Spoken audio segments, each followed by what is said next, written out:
Hi, everyone. Welcome back to another episode of the Reframe series. And today we have someone very, very special joining us.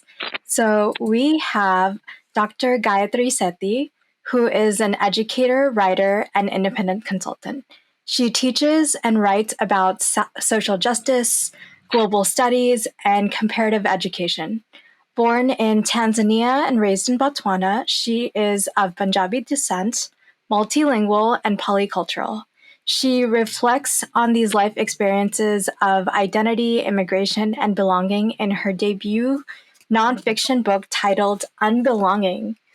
And she is also the co founder of the Desi Kidlit community, an initiative to build solidarity among South Asian diaspora writers for young people. When she is not reading or recommending books on Instagram as Desi Book Auntie, she is envisioning traveling and gathering in community safely again. So nice to have you on. What a joy and what a delight. Thank you so much for inviting me. This has been something I'm looking forward to. Oh.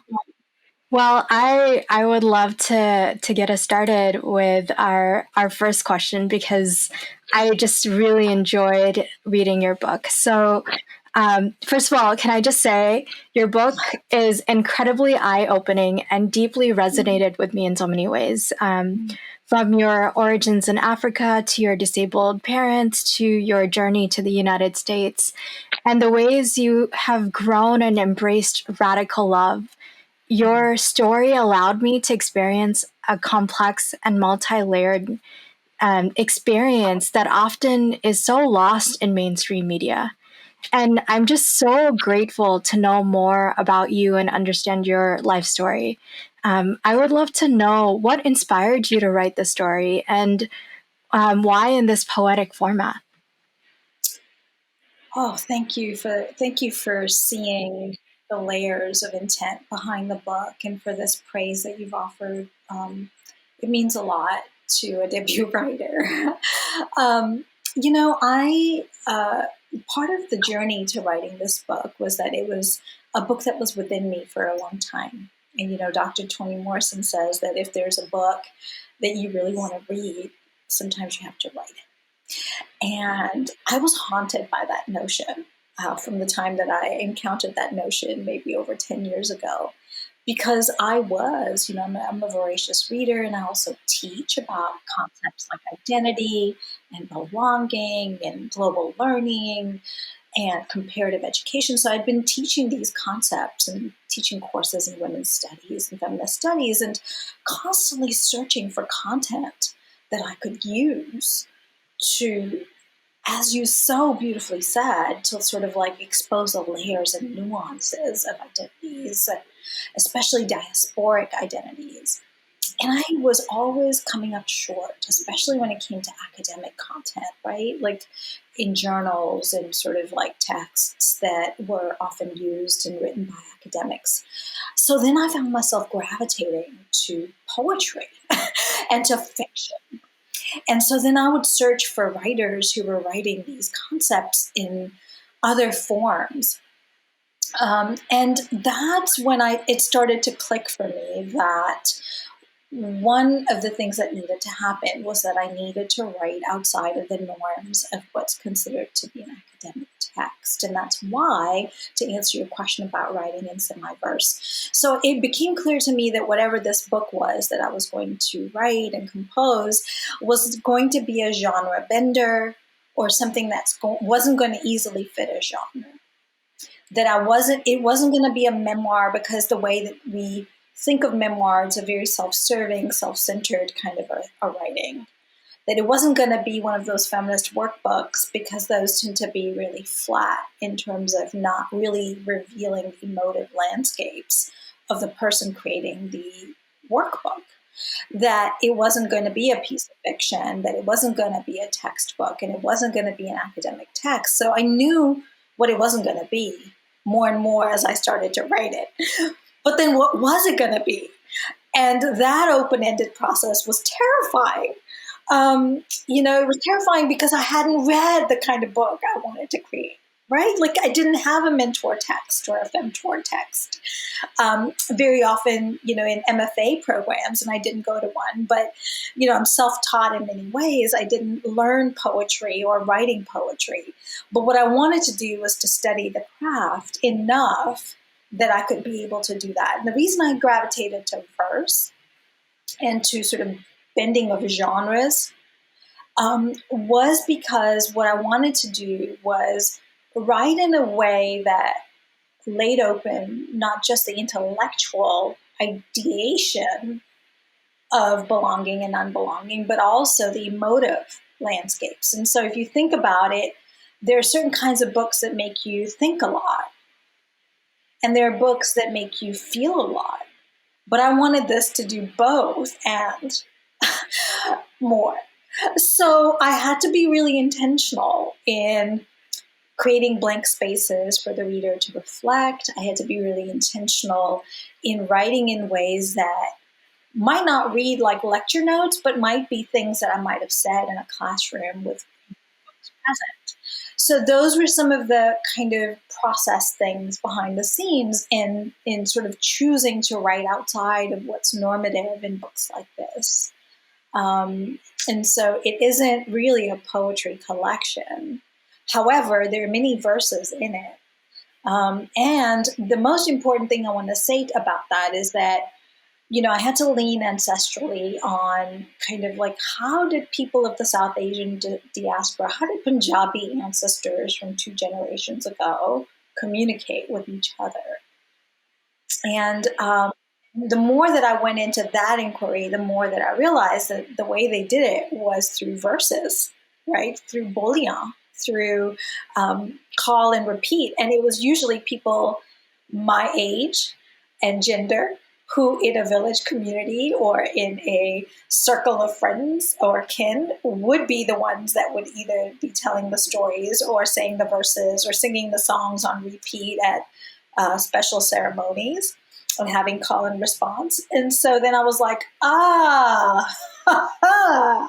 now I see this book has to have that element. And so that's what I was inspired by ultimately, because there was a model for the kind of writing that I wanted to do that I hadn't encountered yet. Yeah. Wow, that's so it's so eye-opening just to know what that process of exploration and experimentation was like for you, right? Because it is often very terrifying trying to do something or bring something into existence that has never really you've never seen have a form before. And so I'm humbled, and it just makes me appreciate so much more the work that you did do in writing this and in experimenting and bringing into existence something that doesn't currently exist. Thank you. And yet there are citations. There are people, like Bell Hooks and Audre Lorde and Frantz Fanon and, a number of decolonial writers, Paulo Freire. And there are people that I cite, and I created my own citation structures because it was that kind of a book that required me to innovate even what that looked like, because there were ideas and sort of intellectual ancestors I wanted to pay homage to while doing this sort of innovating, if for lack of a better way of thinking of it. And so it could have been a disaster of a book, right? Like it could have had too many elements, because until this very complex puzzle of what it was going to look like with the various elements of reflection prompts, as well as verses, as well as memoir-esque sort of, grounding facts about kind of my own life, which really is kind of a autoethnographic nod to kind of my own training in qualitative research methods. So there was a lot of layers of academic training that also went into the work. And I wanted to sort of clarify that part too, is that, what I would do also as part of the process was there was a great deal of reading and reflection, and also a great deal of academic research that went into it. But what I tried to do was to then not write in essay form or not write in academic paper form. So there was a great deal of translation that then needed to happen, was taking concepts like intersectionality or taking anti-racist, anti-oppression concepts, like even pedagogy, and then translating it onto these pages in ways that were woven in, and for the reader that really wanted to go down the path of sort of like reading further the sort of academic pieces, that was possible, but also that it wasn't a deterrent. So that was another dynamic that I was trying to navigate the entire time. So, so along with that process of reading and reflection and research and taking a big stack of books like this and distilling it down to maybe 4 lines, okay? That was the task. That is much harder for academically trained folks like us to write a long article than it is to write 4 lines about it. So that's the other part in the book where, like you might read 4 lines and be like, oh, but likely there was a stack yay high of books and research and thinking and drafts and reflecting for me to distill that out. Also, there was a great deal of unlearning, or another way of talking about it might be decolonizing, of what was taught to me as what constitutes good academic writing. I had to unlearn a lot of those rules to give myself creative freedom to do what I did and to write in verse. And so that was also a great risk and a terrifying process. It was an unsettling process because I was, like many of us aren't used to seeing a book like this that includes academic concepts, but doesn't write the way that we're used to seeing it. So some of the critics of the book are kind of really challenged and discomforted by that, but that's on purpose. That was my intent. Yeah. Yeah, and I also loved the fact that like in addition to kind of breaking down some of these concepts that were super interesting, and we'll get to in a later question, was also just how you wove your own story to really illustrate some of these issues. So then this actually bleeds really well into the next question I had for you. So there's a point in your story that really struck me, and it was when you were on an F1 visa going to the United States, and you're like 18 at this time, and you have a layover in Brussels, and the security there thought you were a spy because you had an Indian passport, and you spoke to him in French, and I can only imagine how traumatizing that type of experience would be to someone who's just going off to college. How did you deal with it? And are there strategies that you've developed to cope with those types of situations? Yeah, I mean, I've had so many experiences like that in my life. And I chose that one particularly because it illustrates something about the unique experience of being multi-identified and looking one type of way, speaking a lot of other languages, and also being someone who's globally really hyper aware and right cannot just code switch, but also can language switch and persona switch, right? So that's what happens to a person whose parents are originally from partitioned Punjab, who who was born in rural Tanzania and raised in Botswana, and who learned French and went through a very British colonial education and had already read Jane Austen and Macbeth and all of the Shakespeare verses, and proved to people at the University of Cambridge that they were worthy of getting the colonizer's stamp of approval of being a hyper-educated person. So I had already done that by then,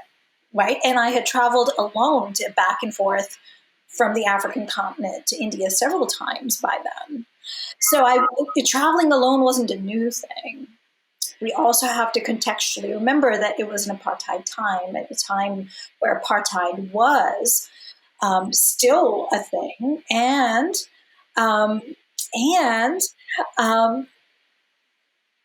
the resistance movements were very active at this time. And I was very well aware of that because many of my teachers were not just white people from South Africa who had opposed the apartheid government. And so they're the ones that educated me, but also because many of my neighbors were people who were part of the resistance movement. Right. So what I didn't illuminate was also examples of, like multilingual kind of like resistance strategies that I had seen in just everyday life. Right. Like, so none of those things I had the bandwidth to sort of really go into, but I just want to contextualize for this conversation that, yes, I actually could have been a spy. Like my family, my children and I joke about this a lot. Because in many places I go and I overhear conversations in different languages, whether it's Gujarati or whether, like I'll overhear conversations and I know exactly what's up, not just from the words, but also from the nonverbal cues.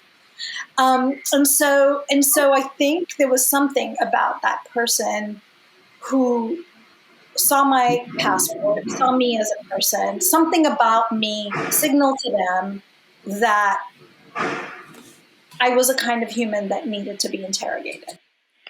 So a lot of European descended people on every continent have that reaction to me.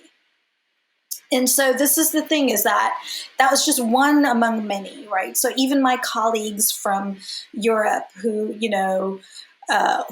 taught with me and taught in global learning, but because they were German professors, whereas I am actually a multilingual speaker of many languages across many continents, but I don't call myself a global learning expert, but they did, right? Like even they had the same reaction to me as the passport control officer in Brussels. And it is a very particular reaction of encountering an embodiedly brown person who knows your culture and your language and presents a threat to the status quo because they are embodied as someone who really knows who they are, isn't about to kowtow to you because I wasn't going to crumble and cry in the presence of this interrogation that lasted many, many hours. I didn't cry, not once. And they couldn't break me. So this is the thing, is that they couldn't make me break down and like in tears and call my father in times before we had the internet. I didn't do that. I actually negotiated my way out of that situation until I got to the hotel. And that is who I am as a person. I was that person at 18, and I was certainly that person at age 40-something with my colleagues in academic spaces where they presumed me incompetent, but actually I was smarter than all of them put together, and they kind of knew that, but they never wanted to acknowledge that.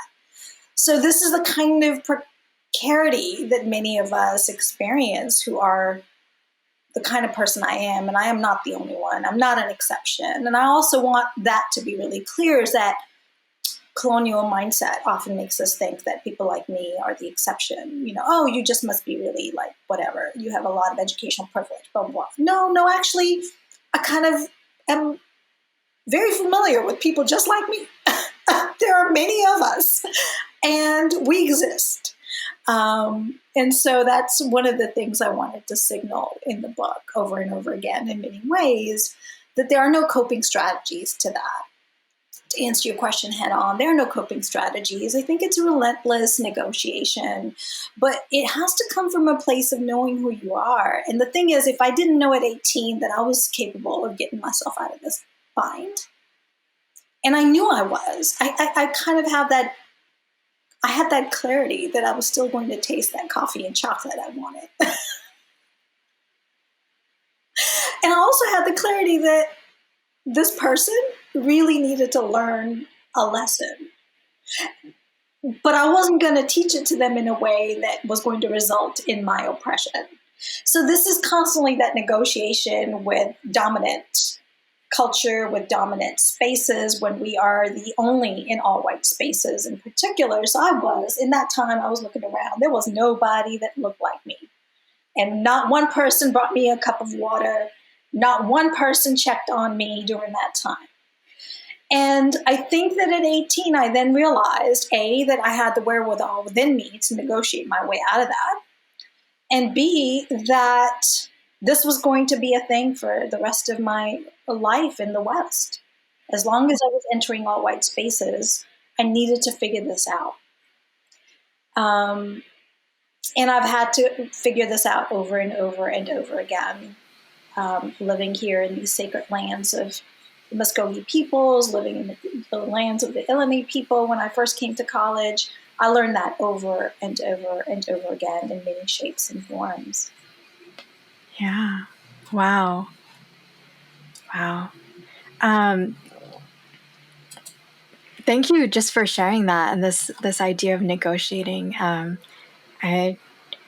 I think it also helps me to understand some of my experiences better and kind of even how I relate to this idea of like having to navigate towards multiple different types of spaces and how to exist within them. So I really appreciate that.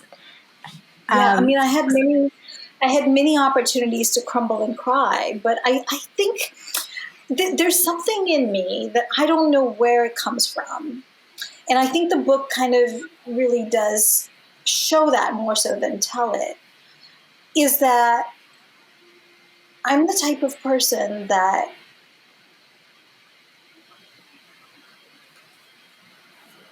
resists deeply oppression on kind of a core level, right? There's something in me that knew that what they were doing was unjust, unfair, and wrong. And I think that part of me got sparked in those interactions. And usually when that happens, there's a part of me that just, I'm like, try me. Just try me. Yeah. And I think we all have that part in us. And I think that's it, is that we all have that part in us. And I think many of us need to just stay in touch with it and cultivate it and fuel it and remember it. It is within us. Yeah. Yeah. This also connects really well, I think, in some ways with the next question, which I think this is looking at how do you have this resistance to kind of this Western world. But early on in the book, you also talk about something called lateral violence, which was a really new concept to me. Could you tell us a bit about that and how you've experienced it in your own life? Yeah, it is a new concept. And you know, what I puzzled over a lot, you know, when I thought about unbelonging, it wasn't always with respect to colonial kind of structures and systems, right? Like that's a big part of it, or resistance to white gaze or whatever. But I think for me in my life, one of the bigger sources, one of the most trying sources, one of the most spirit soul wounding parts of my journey with unbelonging has been people who share identities with me, enacting violent forms of unbelonging towards me. And I think this is what I was trying to elucidate in this book more so, because I didn't write it, you know, with the intention that the reader was going to be anyone but who shared identities with me. So I wrote it very intentionally. Again, another intentional choice, to backtrack to your original question, was to write it, you know, with the assumptions that the person reading it would share identities with me. A lot of mainstream narratives that actually lack nuance and depth, you know, center the white reader and assume that the reader is white. And this wasn't that kind of a book on purpose. And so I think it was really important for me to then, in really honest ways, reveal this element of how you and I, though we share identities, are not community by just the fact that we share identities, right? So we may share caste, we may share language, we may share origin stories, we may share similar family histories, and yet, you know, one of the dynamics through much of my life was that those were the very people who tormented me the most. So what is the concept for that? And it took me a long time through a lot of, as I was saying before, research and reading to find the concept. Because one of the things that the book tries to do is to give us language, to talk about the experiences that we have a hard time figuring out. Right? So when it comes to identity, when it comes to belonging, there are many experiences we have, but we just don't have the words to talk about it. And naming is healing is what I say over and over again in many iterations. And partly what I was able to do was to alchemize, transmute my own academic privilege and all that research I was doing with those book stacks, and sort of come up with languaging and weave it in here so that the reader can then have a phrase maybe that they can use and use it or research it or learn it. And so throughout, I weave those in because it's really important when you are feeling an experience of oppression to have words to talk about it. Like, there's no way that we're going to heal that oppression, let alone liberate ourselves from it, if we don't know how to even name it. Correct? Are you with me so far? So that's where lateral violence was a concept that really came in handy. And when I found it, I was like, boom, this is it. This is the one. It was originally, I think it was Indigenous activists and scholars, U.S. Indigenous, as in the native First Peoples of America's Turtle Island, who came up with it. And it was really hard for me to find an original citation, just so you know, to figure out who came up with this concept. And so the citation I used was Richard Franklin, but that was a very tough one to find. So there may have been actually somebody before, like in verbal speaking circles and healing circles, decolonizing circles, who would have used it. And this person just happened to be the first one that I came across who actually wrote it down in an academic paper. So there's that dynamic. But I'm going to read you that. Is that okay? Yeah? Okay. So the reflection is, to be Desi-ish is to realize that wherever Desis reside, casteism prevails. And then I have the citation of Richard Franklin, a meditation on lateral violence. Well, lateral violence happens when we Desi folks identity police each other. When we turn on each other to protect whiteness. When we internalize the misleading narratives about us.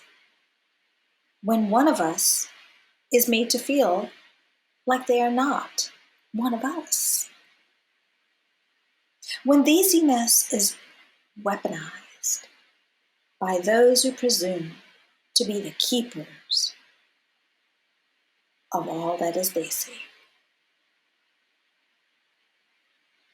So the thing that gets told to me a lot throughout my life was that I wasn't really Indian, that I wasn't really Desi, that I really had no claim to this to that identity because I wasn't born there and I didn't grow up there.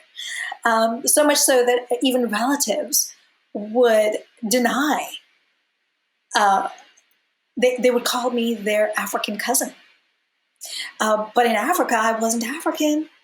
Hello. So I was neither here nor there from a very early age, from toddlerhood. Those were the experiences. Like I lived in all Black spaces. I went to an all Black preschool. All of the people shared languages that I shared and spoke with them. But it was very clear that one of these things is not like the others. Raise his hand. And so I think what that made me is I got called a fraud a lot, right? An imposter or a fraud in various languages, in various ways. You're not a real African. You're not really Desi. You really aren't Indian. Don't call yourself Indian. You hate Indians. You are an anomaly to Indianness. I would get called the disgraceful Indian a lot. Because they didn't necessarily color within the lines of what the keepers of all things Desi, all things Indian, all things Hindu wanted me to be that I wasn't, right? Like, how can you even be called Gayatri? Like, you're not even Hindu. You don't even understand the basics of Hinduism. It's true. But, again, to be Indian is not an equatable thing with being Hindu. And yet, we live in a world where that is a presumption, an unspoken thing about what Indianness means. There are unspoken rules that are still being policed and weaponized by a whole entire fascist regime in that country. So I'm not making stuff up. Just pay attention to what's happening in India right now and who's that regime and the fascism, and then make the links to what that means for lateral violence. And sometimes lateral violence is a comment. Sometimes it's an unwelcoming space where you're just not welcome to come and socialize with us. And it shows up in lots of different ways. So I go on then to talk about what lateral violence looks like in Desi circles, and especially in diasporic folks like me, who have no other word or term to identify ourselves. And I came to Desi, reluctantly, and I use the qualifier ish for a lot. So the other alternative title to the book could have been ish, right? Desi-ish, African-ish, American-ish, doesn't matter which identifier, I'm kind of ish. Not quite there. And yet I am all of that and then some. So I just wanted to be able to sort of interrogate this notion of identity policing and how that is a form of lateral violence. Whether that policing is happening around assumptions of caste or religion or color even, because there's a lot of colorism in our community. And so when I also partnered up with someone who's African American and identifies very much as Black, then whole other layers of identity policing happen with me, with my children, with our family, how is it that we have these dual standards, right? That by being white adjacent, somehow we still retain our Desiness. But by being Black adjacent, all of a sudden we've given up any claim to being called Indian or to our identifiers. And I'm like, listen, we still eat dal in my house. Ask my children what their comfort food is, and they're like, maa ki dal. Right? It's in the details where the identities are. And I do give us those details throughout the book to say, here are the little details that make us who we are. When we're having a bad day, what comfort food are we craving? Pakoda on a rainy day. That's it. Now, if I name that, how are you going to tell me in lateral violence that I'm not Desi? How can I tell you something that specific about our people? Right? And then you still tell me, well, you're not one of us. And so that's always yet another negotiation that constantly happens in my life, right? And sometimes it's explicit, but most of the time it's just that quiet way that people just disown you and shun you because you somehow don't fit their sense of who you're supposed to be. So I try to illuminate all of those. And it's lateral violence because that's violence, right? Because those experiences, especially when it's repeated and repeated and repeated, and you experience it so often, cut us on a deep soul level. So that's why I use the term lateral violence, even though some people would just call it, so I refuse to normalize those things. That was a very long answer to your question. I hope I answered you. It did. It was a wonderful answer because I think it hit on a lot of nuances, and I think it also blends really well into the next question that I have for you. So, so you talk about parenting as parenting Blindian children in the book, and the racism your children encounter on school grounds and playgrounds, as well as your focus on teaching your children self-love. I can only imagine how challenging that must be. And I think many from my generation who are exploring biracial relationships often think about what that must be like, or how to even cope with those types of challenges. So, can you share some of the experiences you talk about in the book? And there are so many more that, of course, they're so tender. And a book like this needed the consent of the people most directly impacted by it, right? Unfortunately, there are people who've read it and they're like, I can't believe you wrote that. So that's a whole other layer of vulnerability that the book is opening up. But when it comes to my children, I'm very sort of aware that I needed their consent. So the parts that I did share, they are aware, are in here, but they are general and non-specific. And the reason for that was to protect them in some way, right? Because I don't want my experiences to somehow overshadow theirs. So to the extent of that, what I can say is, so for example, in raising children who are, multiracial, I guess, because they have Indigenous relatives, they have Cherokee relatives and Navajo relatives, and they have, they also have enslaved Black African relatives. And then they have this whole, South Asian side to their family. And so the way the race operates in America, they are Black. And so one of the primary things that I needed to do when Baba, I call him Baba, when Baba and I partnered up and committed to one another that we were going to be a family and to create kind of a family unit together, we both entered in mutual learning and studying of our cultures and identities. And it came with a great deal of responsibility, I feel, because what I was hyper aware of is that very often the non-Black relative or the non-Black parent to multiracial Black children is the source of harm to their children.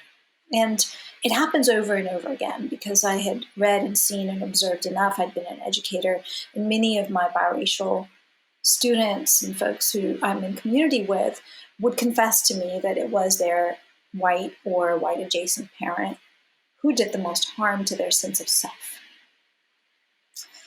And, and I used to babysit a lot of children. I had a lot of children in my life because I also used to be a teacher. So knowing that, observing it, seeing it over, and then giving myself cautionary notes came with a great deal of responsibility. So Bob and I didn't have our children we were married for 5 years. And when we married, we already had a child. And our firstborn was 10 at the time. And I needed to do justice to being his non-Black stepmother. That is a whole other thing, because in every culture, the stepmother is, made out to be this person that is unkind and whatever. And I really was determined that I was going to be a loving, kind, and accepting parent to a Black boy in America. And I really wanted to know what that involved. I really did, and I took that responsibility so seriously that I studied courses in culturally sustaining pedagogy. I began a study of critical race theory back then, right? So I was in my mid-20s by then. And I began not only to formally study those things, but I began to then practice, right? It's all about the practice. And it became a way of life. It was foundational. So before our children even came along, there was a great deal of mutual study that Bob and I engaged in. There was a great deal of practice around parenting our first child in a way that was anti-racist. Before that word even existed, we didn't know that word existed, right? That's a relatively new word. Blending is a very new concept. Even when my children were, like in middle school, we didn't have that terminology to refer to their identity or Blasian. Those are relatively new terms, and I'm so glad we're creating those terms and awareness. Most of all, I think one of those fundamental things that I learned early was that what we needed to do was to be really intentional in becoming ongoing learners. That one of the ways that I, as a non-Black parent to Black youth, could operate in the world is to really deeply, in integrity, commit to my own anti-racism work. And that is a journey that never ends. On a week like the week that we've just had, it involves being able to name for them, what happens on a global performance stage, is misogynoir. Being able to name for them anytime a young Black person is unjustly mistreated by the police or by the media or by the school authorities, being able to really name for them what's happening, to really know enough to be able to make sense of that world for them.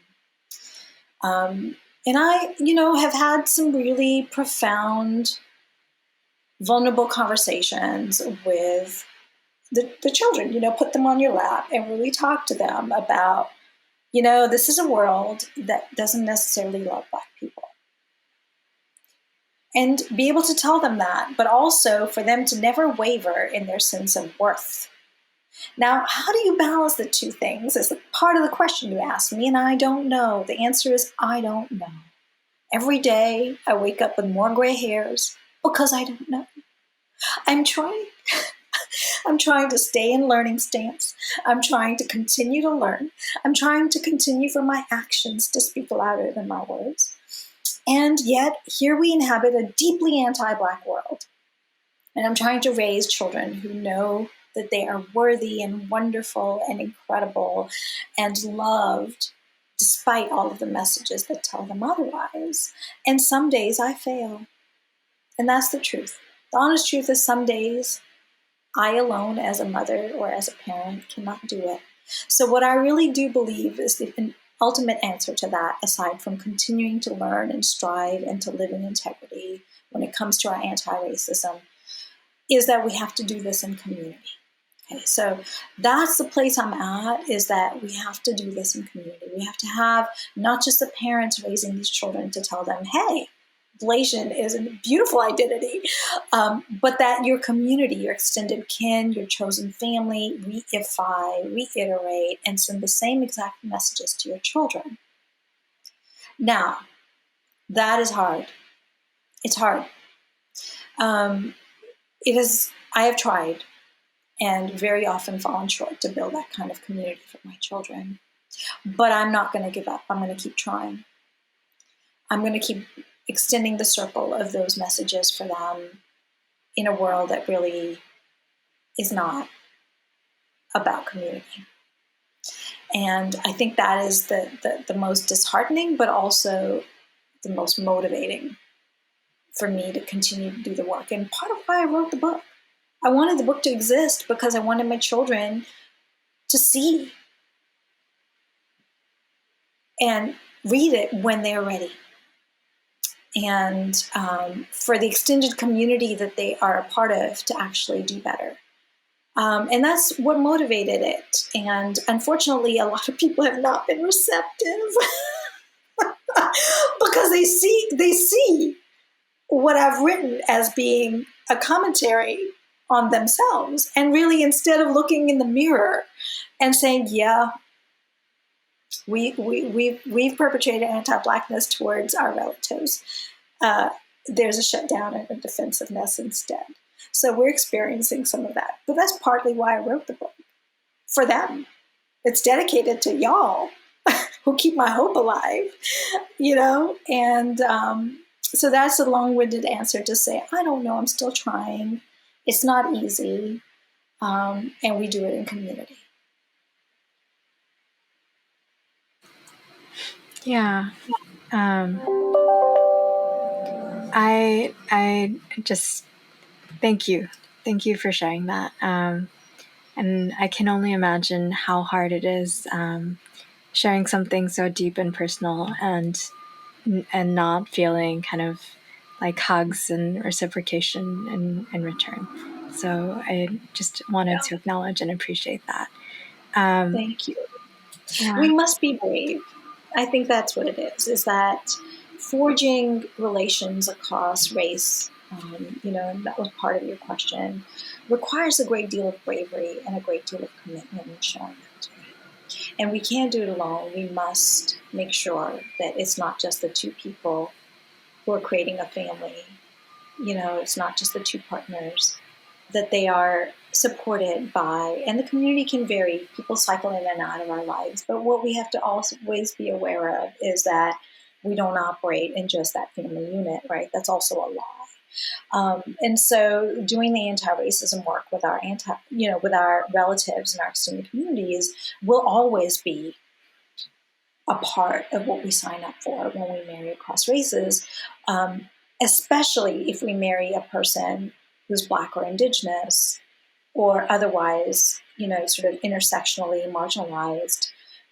Our South Asian communities are fine with us marrying interracially white people. They're fine with that. They really are. In fact, many aspire to that. And that's a whole other thing that I don't want to really speak to. So I think we want to be specific when we talk about sort of interracial relations, that those are very different experiences. And doing the anti-racism work looks different whether we're married into whiteness or whether we're married into folks who are also BIPOC. Yeah. I think this actually gets very close to our next question, actually.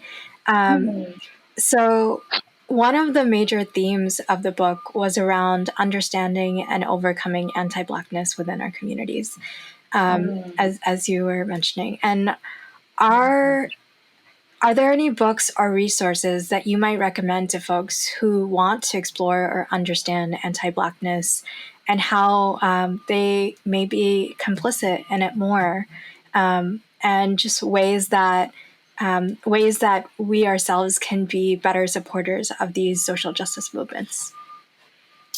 Yeah, I mean, we do have work to do there, and I think many of us still resist it. I think even well-educated folks, even folks of your generation, are kind of really caught up in a very sort of woke-washed, performative version of anti-racism work. And it is my deep hope that we go deeper than that and we realize that, that our anti-Blackness is related to decolonizing, is related to anti-oppression work, is related to shifting literally everything that we have been taught about who we are in the world. Those of us who are descended from people who were colonized, especially, have inherited a colonial kind of mindset and a white supremacist worldview of which we are deeply complicit. And I think so the deep work to be done is to actually start there, is to really do some work around studying the many elements of colonialism, and sort of decolonial scholars have pointed the way to saying that it's the mental, intellectual, and emotional landscapes of colonialism that we have still to get free from. And so I think for those of us who are South Asian diaspora, the work is to really understand the vestiges of colonialism that we still embody and the behaviors of colonialism. And some of them I name in my book, and I call it Master's Tools, and I refer to Audre Lorde. But, like the vestiges of colonialism that continue to inform how we define success, how we define respectability, how we operate in the world, the sort of like the ladder, sort of climbing the ladder version of life that we lead, our investment in capitalism, our overinvestment in capitalist versions of success as South Asian diaspora folks has to be unpacked in order for us to do any work around anti-racism, addressing our anti-Blackness and how it's rooted in the ways in which we are agents of white supremacy. And so the notion of white supremacy is most useful in talking with our community members. They resist it because we were deeply socialized for many generations with a lot of intergenerational trauma to speak for it. We were colonized to never clap back to whiteness. We actually were socialized deeply to the point where when I say the words white supremacy in a room full of brown people, I can physically see them crumple. I can physically watch our bodies just go shifty. Don't want to hear it. Don't want to hear it. Don't say the term white supremacy. You know what? We need to. White supremacy, white supremacy, white supremacy. We are agents of. So here's Nanti saying, we cannot talk about our anti-Blackness unless we sort of understand how that is a function of how we are agents of white supremacy in systems. So we need to be able to really be articulate enough to understand these things. And the sad part is that many of us, even your generation, don't want to learn. We just don't want to learn. And some of it is propaganda and brainwashing and the fact that we're just afraid. But really, we have to be willing to bravely learn these things that we were deliberately mistaught. And so I think if there were readings to do, there would be readings. I do have a stack that I pulled out for you, but really addressing issues of colonialism and white supremacy and learning what those things really are, because what you've been told by media that they are isn't really it. So really entering a space of learning and curiosity and not being afraid is really critical. But I'm not seeing that. I don't know. Are you? Are you seeing people being willing to actually entertain this conversation and unapologetically say, we are agents of white supremacy? I have a good handful of friends that definitely make space for that, and I feel very much in community with good teammates and just good people who are invested in these things. So Yes. I am hopeful. Yes. I really am that our next generation will do better. We have to. We and the sad part, you had asked me in the previous question about, when we first became partners, Bob and I, had kind of a vision and a hope for where we would be, by the time our children were young people. And really, honestly, we haven't come that far. And that's where I come from when I sort of question the hopefulness, is that my experience has been that a lot of us are really resistant to growth and learning, and a lot of us are really resistant to getting freer and decolonizing our attitudes, our behaviors, and the ways in which we systemically uphold structures of oppression. And so, part of my intent in this book was to just normalize that language. And I know that language isn't how we are taught to speak to one another in everyday parlance, but I really want to normalize that. I just want to be like, yeah, actually, this is how I talk to my children. I really do. They know what misogynoir is because I just pepper it into our everyday language and parlance. Because as I was saying, if you can't name it, you can't get free. You can't heal it. You can't free yourself. You can't liberate. If you don't know what that is, when you encounter that so-called microaggression, if you don't know that's what that is, then how are you going to really be able to operate, right? Like there's got to be some kind of toolkit. And so there are some books that I highly recommend brown folks to read, and I'm going to show you a few of them since that was your question.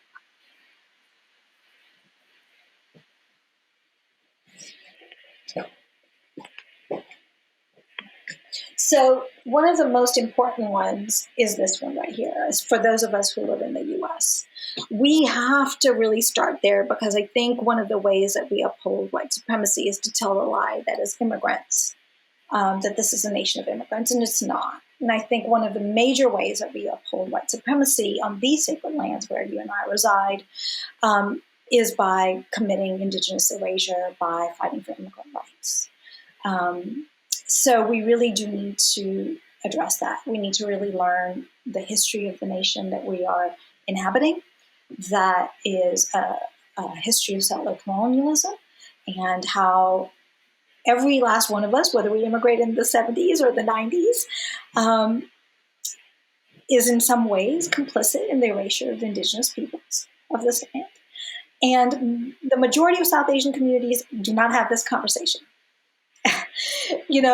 Folks your age might, if they're university affiliated. So again, these conversations may be happening in academia, but in sort of everyday life, when I go to Patel Brothers and pick up my groceries, we're not having this conversation. And that's where this conversation needs to be happening. It needs to be happening when we go out to have our dosas. It needs to be happening when we pick up our groceries. We need to be all normalizing this conversation around where exactly are we? Who are the sacred lands belonging to? What is settler colonialism? Like, we need to actually talk about that, don't you think? Before we can talk about anything else. And then we can start talking about, how to heal white supremacy. So there's this book right here. Now, it's written very much to the white reader who claims to be an ally. But what it does do is it names how we can heal from white supremacy. And it gives you some very unapologetic ways to do some reflection and work around, especially if you're white adjacent.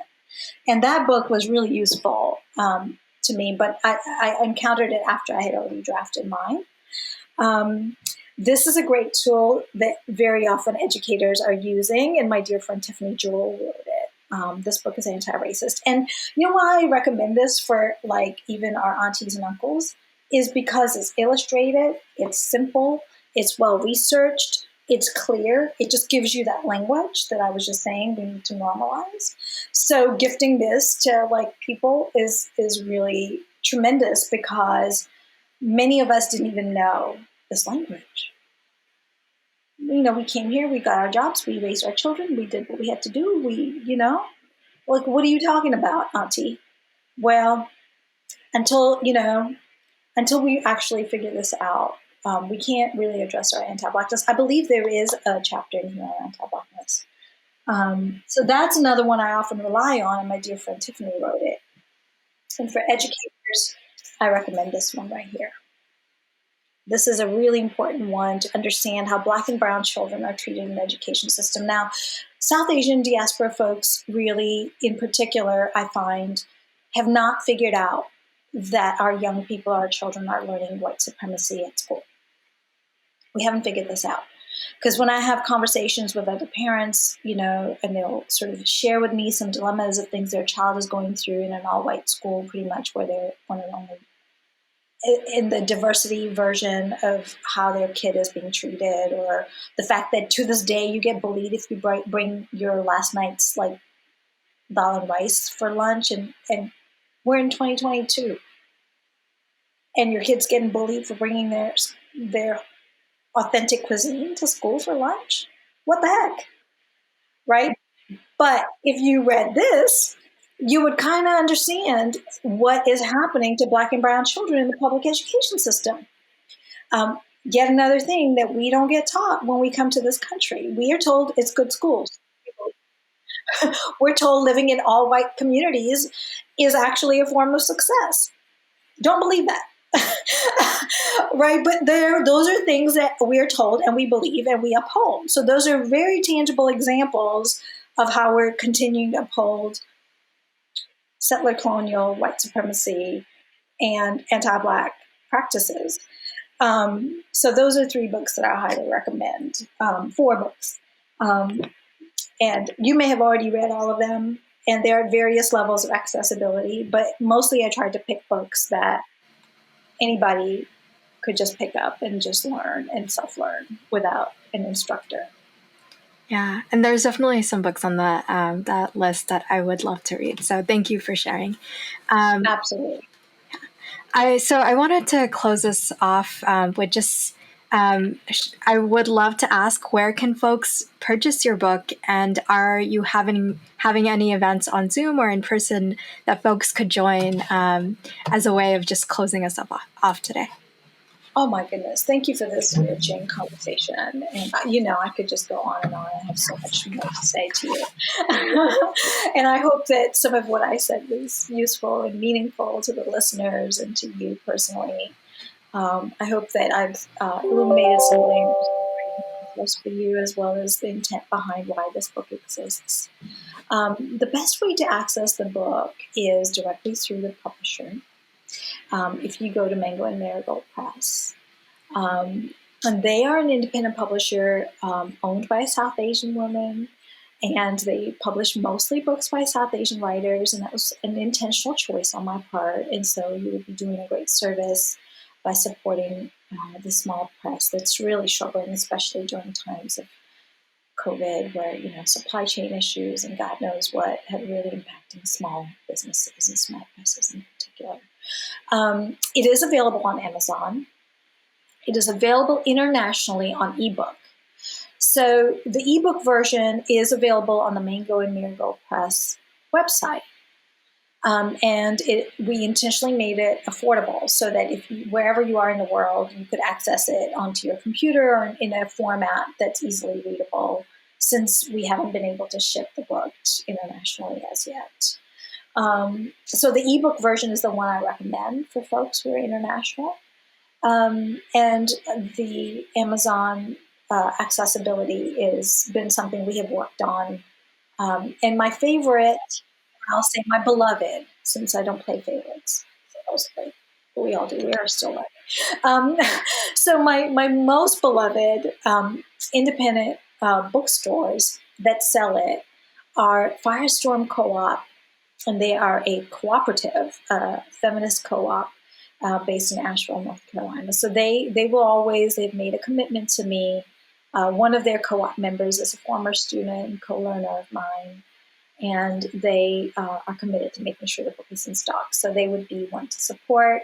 And my local bookstore is Brave and Kind Bookshop, and they are in Decatur, Georgia, and they are Black-owned by a dear friend bookstore that I would also love for our community to support.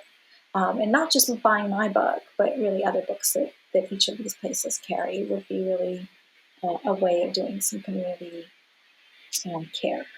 So I would love that. As far as events, so I would love for folks listening to invite me to come to your book club, and create a book, like get 3 people together after listening to this. If you're curious, get the copy of the book from these very wonderful bookstores, and then invite me. So this past week, I had a Zoom book club that I zoomed into, and there were readers there from everywhere, all over the world. And I was able to answer their questions like we just did. So I welcome that opportunity, because I did create it as a tool for reading in community and reading in book clubs or reading in classes. If there are any educators who are reading this, invite me. So I do have at least 2 university events that I'm doing this week alone. There's alumni groups at various universities that are like, oh, we convinced our alumni chapter to, of people of color alumni, in fact, to read your book. And so now I'm doing that. I'll be doing a diversity inclusion initiative event at Clayton State University, which is just about an hour south of where I live. And so things like that I'm constantly doing, and I try to keep those updated on my website. So the open and sort of public events are usually listed on my website, GayatriSethi.com/unbelonging. And when you scroll down, you'll see praise for the book and reviews and things like that. And there's always events. And so that's a way to keep up. Whenever you're listening to this in time, you might either create your own event, which I would love and say yes to, or just see there and join us. That would be great. Awesome. And it's just been such a pleasure speaking to you and getting to hear your story and the way that you've braved all of these situations in life with so much courage, and just really appreciate it. And I hope that our readers, our viewers, our readers, our Rethink They See folk really take away so much from this, and get your book and read it. So you have your next steps, folks. So thank you so much for joining us today, and I hope for hosting that you enjoyed me this. with such thoughtful, warm questions. It's just such a joy to speak with you, and I really wish you every imagined success on this podcast. Thank you for all of the labor that you put into putting this together, and thank you for hosting me.